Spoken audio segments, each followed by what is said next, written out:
Friends, Anil Ravipudi గారు, మనశంకర వరప్రసాద్ గారు లాంటి block buster hit movie Chiranjeevi గారికి ఇస్తే చిరంజీవి గారు అనిల్ రావిపూడి గారికి రేంజ్ రోవర్ కారు గిఫ్ట్గా ఇచ్చారు ఫ్రెండ్స్.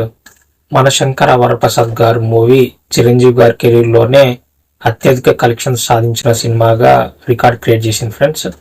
అండ్ ఈ సినిమా కేవలం 9 రోజుల్లోనే 300 కోట్ల గ్రాస్ కలెక్షన్స్ క్రాస్ చేసేసింది ఫ్రెండ్స్.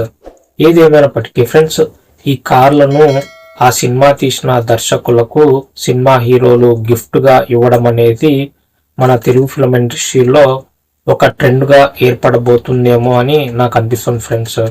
ఎందుకంటే రీసెంట్గా పవన్ కళ్యాణ్ గారు కూడా ఓజీ సినిమా దర్శకుడు సుజిత్ గారికి ల్యాండ్ రోవర్ కార్ను గిఫ్ట్గా ఇచ్చారు ఫ్రెండ్స్. అయితే ఫ్రెండ్స్, సోషల్ మీడియాలో ఇప్పుడు అభిమానులు నెక్స్ట్ పెద్ద సినిమా కూడా హిట్ అవబోతుంది, నెక్స్ట్ బుచ్చిబాబు గారి వంతు వస్తుందని సోషల్ మీడియాలో అభిమానులు కామెంట్స్ చేస్తున్నారు ఫ్రెండ్స్. అయితే ఫ్రెండ్స్, ఇక్కడ మీతో మరొక విషయం షేర్ చేసుకోవాలి. ఈ కార్ను చిరంజీవి గారు అనిల్ రావిపూడి గారికి గిఫ్ట్గా ఇచ్చినప్పుడు కార్ నచ్చిందా అని చిరంజీవి గారు అడిగితే అనిల్ రావిపూడి గారు అప్పుడు రిప్లై ఇస్తూ మెగా బహుమతి, మహదానందం, మనోధైర్యం, ధనార్దన్ అని రిప్లై ఇవ్వడం నాకైతే భలే అనిపించింది ఫ్రెండ్స్.